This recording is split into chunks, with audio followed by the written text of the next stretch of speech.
বারাণসীতে আমার প্রথম সকাল। এখানে সকালটা শুরু হয় ঘন্টার আওয়াজ, ধূপ ধুনো আর মন্ত্রোচ্চারণের মধ্যে দিয়ে। বরুণা আর অসি, এই দুই নদী মিলে হয়েছে বারাণসী।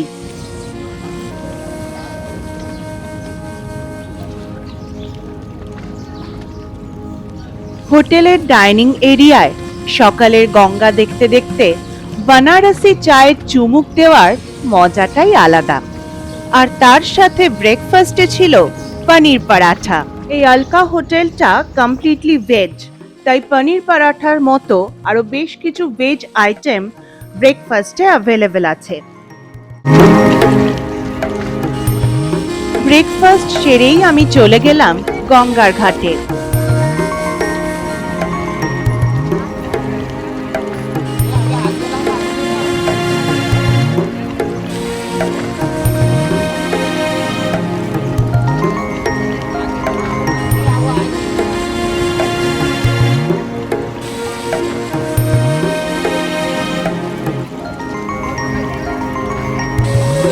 চারিদিকে প্রচুর ক্রাউড, কিছু না কিছু হয়ে যাচ্ছে, সবাই কিছু না কিছু করে যাচ্ছে। It's very busy.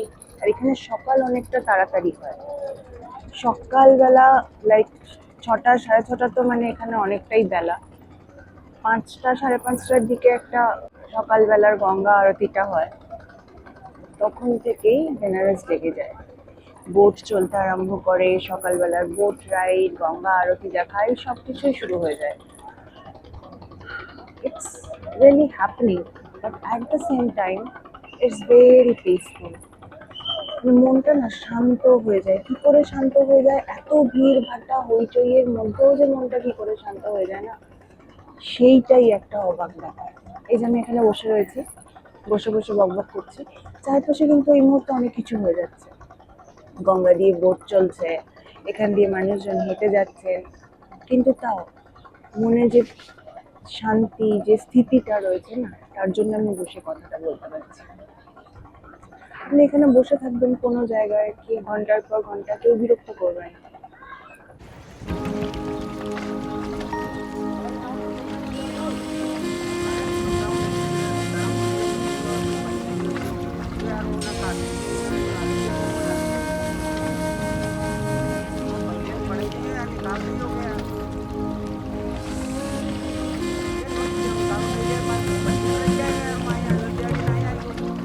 বেনারস না একটা অদ্ভুত জায়গা।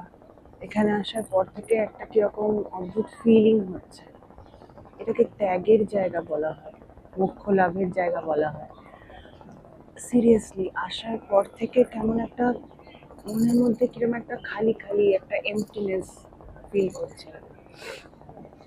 প্রথমে কয়েক ঘন্টা মনে হলো যে আমি কেন এখানে এলাম, কি দরকার ছিল আমার আসার। এখানকার মানুষজন, গলি, রাস্তাঘাট সবকিছু দেখে মনে হচ্ছে যে উফ, এটা আমি কোথায় এসে পড়েছি। It's like a puzzle. কিন্তু তারপরে আস্তে আস্তে আমি দেখলাম একটার পর একটা চ্যালেঞ্জেস তো আসছে। প্রথম তো হোটেল খোঁজাটা একটা বিরাট বড় চ্যালেঞ্জ ছিল। তারপর এখান থেকে রাস্তা খুঁজে খুঁজে মন্দিরে যাওয়া, সেখান থেকে গেট খুঁজে, সেখান থেকে লাইন খুঁজে পুজো দেওয়া, মানে পুরোটাই একটা ভুলভুলাইয়ার মতো ছিল। সবকিছু না হয়ে যাচ্ছে, মানে জাস্ট হয়ে যাচ্ছে। আমি যদি ফ্লোয়ের সাথে যাই, গো উইথ দ্য ফ্লো, এই থিওরি নিয়ে যদি আমি যাই, তাহলে দেখা যাচ্ছে কিভাবে যেন সবটা হয়ে যাচ্ছে, কিভাবে যেন আমি রাস্তাগুলো চিনে ফেলছি, কিভাবে যেন আমি পুজো দিয়ে আবার হোটেলেও চলে এলাম।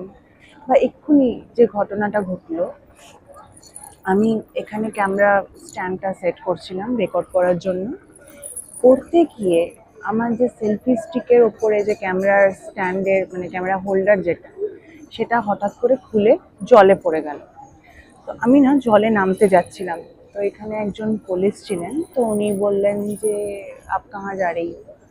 তখন আমি বললাম যে ও মেরা वो सेल्फी स्टैंड जो है उसका হোল্ডার গির গিয়া मैं उसे लाने जा रही हूँ। তখন ওটা জাস্ট সিঁড়ি থেকে একটুই দূরে পড়েছিল। তখন উনি বললেন যে ये तो बहुत ही गहरा है, आप अगर वहाँ जाओगे तो डूब जाओगे, उसको छोड़ दो।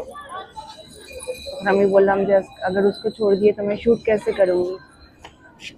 তো সত্যি আমি ওখানে যেতে পারতামও না। আমি একে তো সাঁতার জানি না, তার মধ্যে সত্যি জলটা, আমি একটু দুটো স্টেপ নেমেই বুঝতে পেরেছিলাম জলটা অনেকটাই গভীর ছিল। তো তখন এখানে অনেকগুলো নৌকা আছে না, পিছন দিকে দেখতে পাচ্ছেন। তখন পুলিশ দাদা কি করলেন, এই নৌকায় নেমে উনি নৌকা থেকে ওটা তুলে দিলেন। So nice of him.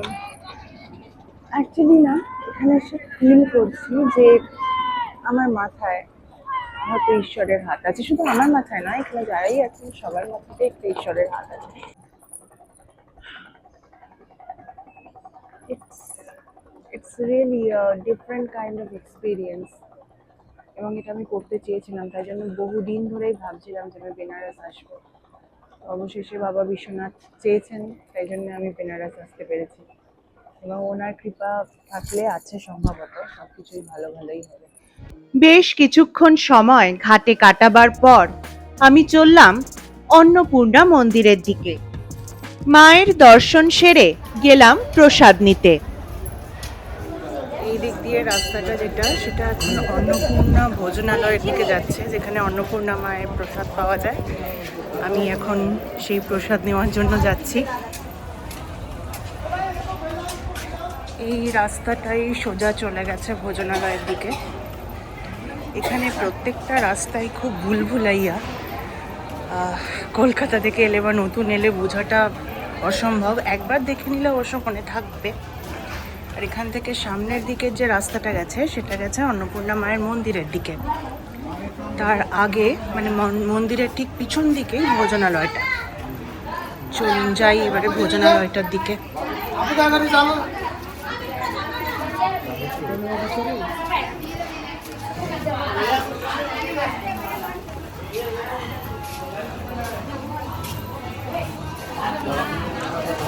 এই যে এইখান দিয়ে এই যে সরু গলিটা, ওই যে দেখা যাচ্ছে সবুজ, এই সরু গলিটা দিয়ে গেলে অন্নপূর্ণা ভোজনালয়, পান ভোজনশালা।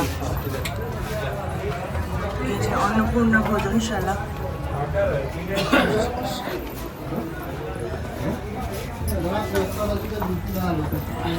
বেনারস আসবো কিন্তু অন্নপূর্ণা মায়ের প্রসাদ নেব না, সেটা তো আর হয় না। আচ্ছা, ক্যামেরা সংক্রান্ত বিধিনিষেধ থাকা সত্ত্বেও মায়ের প্রসাদের ছবি আমি আপনাদের জন্য তুলে আনলাম। সরি এখন অবস্থা, এই গলির মধ্যে এত বড় লাইন হয়ে গেছে। মায়ের প্রসাদ পেয়ে গেছি, এই যে বাইরে পর্যন্ত লাইন।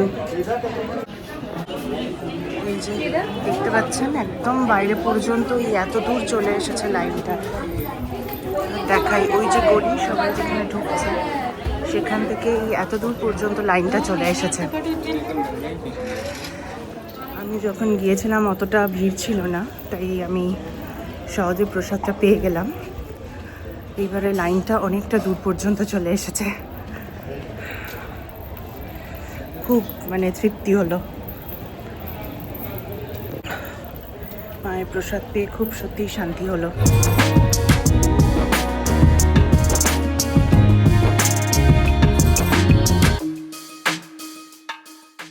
বিকেলবেলা আমি গেলাম আলকা হোটেল থেকে বাবা বিশ্বনাথের মন্দিরের দিকে। পথে দেখা হলো এই কুচোদের সাথে। হ্যালো বলো। हेलो हाय, चलो ओके चलो टाटा। ये अभी चल रहा है ना? हाँ हाँ सभी आए हो वीडियो में। हाँ सभी वीडियो में आए हो। अच्छा दिखना है, रुको तो।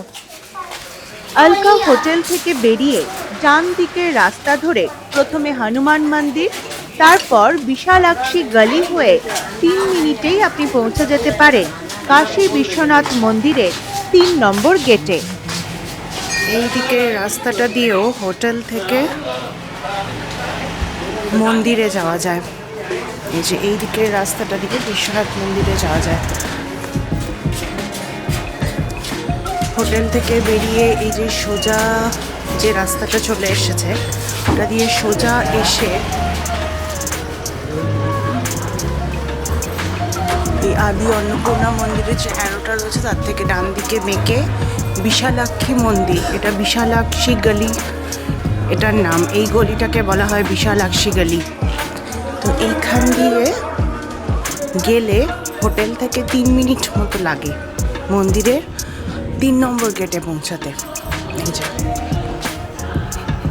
এখানে দেখুন মালাইউ বিক্রি হচ্ছে। গতকালই বারাণসী পৌঁছানোর পরেই আমি কাশী বিশ্বনাথের দর্শন সেরে নিয়েছিলাম, কিন্তু আপনাদের জন্য এই রাস্তাটা আমি একবার দেখিয়ে দিচ্ছি। কালকে হোলি, কাজেই এখন থেকেই রং ছোড়াছুড়ি আরম্ভ হয়ে গেছে। এই জায়গাটায় রাস্তাটায় পুরো রং ভর্তি হয়ে আছে। আমি যখন আগেও এসেছিলাম কালকে বিকেলবেলা, তখনও দেখছিলাম রং ভর্তি হয়ে আছে। কালকে পার্পল কালারের রং ছিল আর আজকে পিঙ্ক কালারের রং।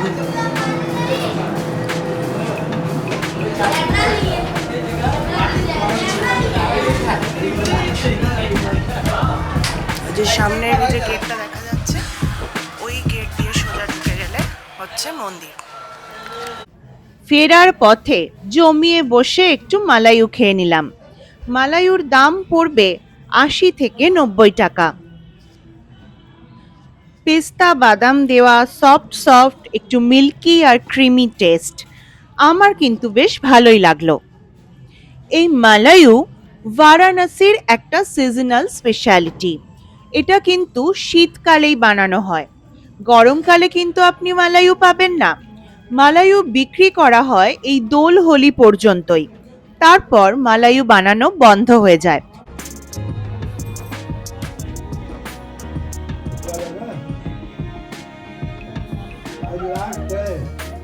আচ্ছা, গরম আমি যে দোকানে সিঁড়িতে বসে মালাইউ খাচ্ছিলাম সেটা ছিল একটা শাড়ির দোকান। সেই দোকানের দাদা আমাকে ডেকে বেশ কিছু শাড়ি দেখালেন। অনেক বানারসিও ছিল, বিশেষ করে কটন বানারসি। বেশ ভালো, কিন্তু কালার ঠিক পছন্দ না হওয়ায় আর নেওয়া হলো না। মালাইও খেয়ে এবারে আমি একটু ঘাটের দিকে যাব। এখানে অলরেডি না হোলি খেলা শুরু হয়ে গেছে, যদিও আজকে দোল, আমাদের কালকে হোলি। আমি রাস্তা দিয়ে যাচ্ছিলাম আর এই ওপর থেকে এই যে বাচ্চারা হামলা করে দিয়েছে। আমি একটু দশাশ্রমেধ ঘাটের দিকে যাচ্ছি হেঁটে হেঁটে, মীরঘাট থেকে। ঘাট ওয়াক করতে বেরিয়েছি।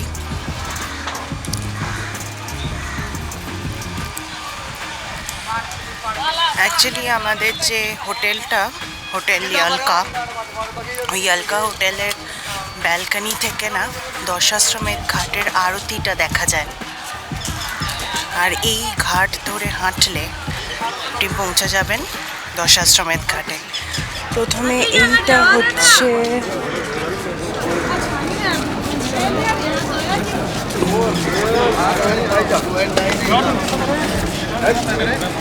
ত্রিপুর ভৈরবী ঘাট। ত্রিপুর ভৈরবী ঘাট।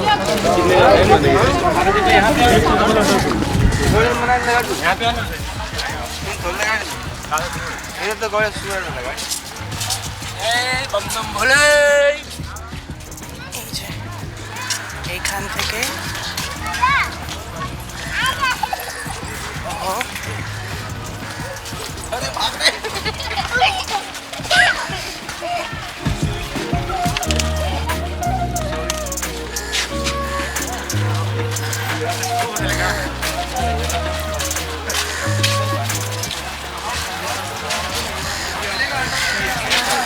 ভরাহি ঘাট।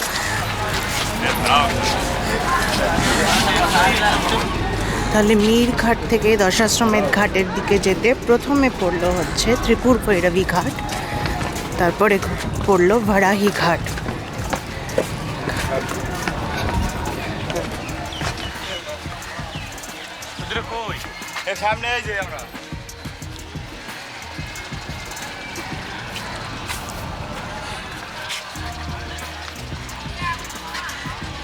এইটা হচ্ছে মানমহল ঘাট।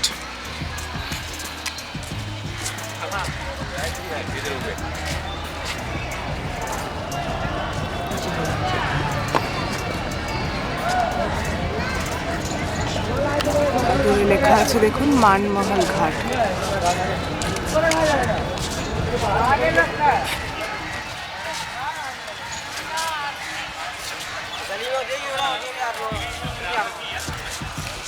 এইখানেও হোলি খেলে পুরো রঙের রং হয়ে গেছে।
মানমহল ঘাট পেরিয়ে অবশেষে আমি পৌঁছালাম দশাশ্বমেধ ঘাটে।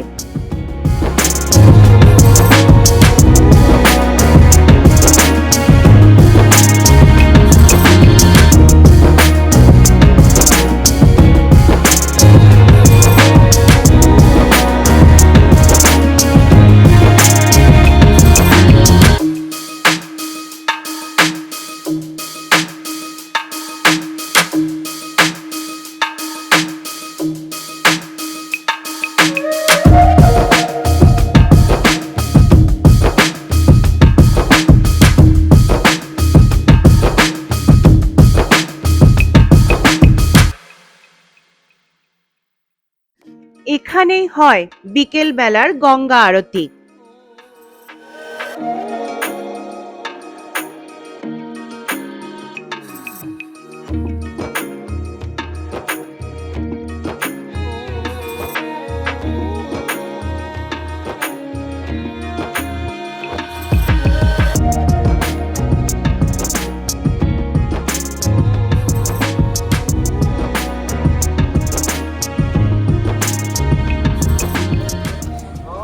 রাস্তাটা আলকা হোটেলের মালিক দিয়ে এটা যাচ্ছে মণিকর্ণিকা ঘাটে।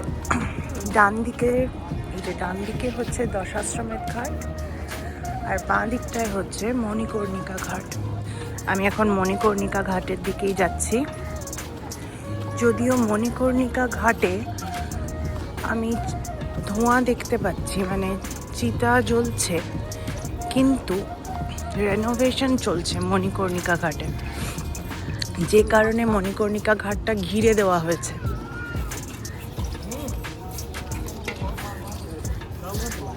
এবং পুলিশ পোস্টিং আছে, সবাইকে যেতেও দেওয়া হচ্ছে না।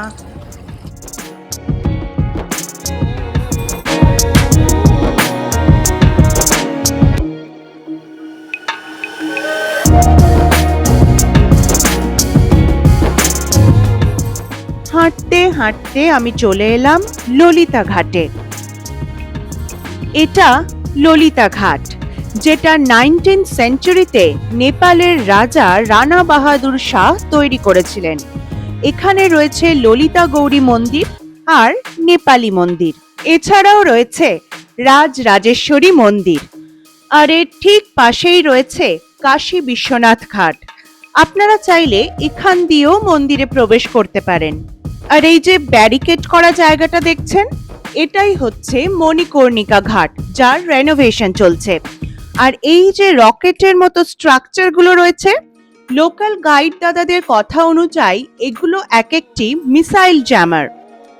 যেহেতু মন্দির চত্বরের ভিডিও করার বিষয়টি আমার খুব একটা পছন্দ নয়, সেই কারণে কাশী বিশ্বনাথ মন্দির ও অন্নপূর্ণা মন্দির দর্শনের কোনো ভিডিও আমি করিনি।